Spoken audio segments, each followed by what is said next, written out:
இலங்கை மீது பன்னாட்டு விசாரணை நடத்த மத்திய அரசு அழுத்தம் தராவிட்டால் மத்திய அரசு அலுவலகங்களை முற்றுகையிடப் போவதாக விடுதலை சிறுத்தைகள் கட்சித் தலைவர் தொல் திருமாவளவன் தெரிவித்துள்ளார்.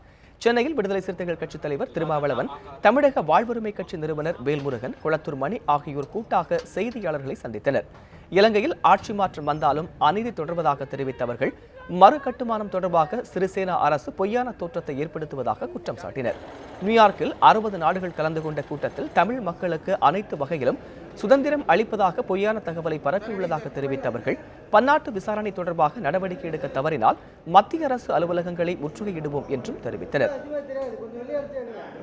பன்னாட்டு நீதிபதிகளை கொண்ட பன்னாட்டு விசாரணையை நடத்த வேண்டும். இந்த கருத்தை அடிப்படையாக கொண்ட தீர்மானத்தை இந்திய அரசு முன்மொழிய வேண்டும்.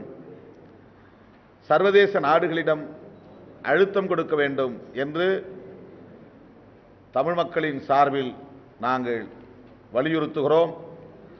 பிப்ரவரி 2வது வாரத்திற்குள்ளாக இந்த நடவடிக்கைகளை, இந்த தீர்மானத்தை முன்மொழிவதற்கு இந்திய அரசு முன்வரவில்லை என்றால் ஒவ்வொரு அமைப்பின் சார்பிலும் ஒவ்வொரு நாளும் தொடர் முற்றுகை போராட்டத்தை மத்திய அரசு அலுவலகங்களின் முன்னால் நடத்தும்.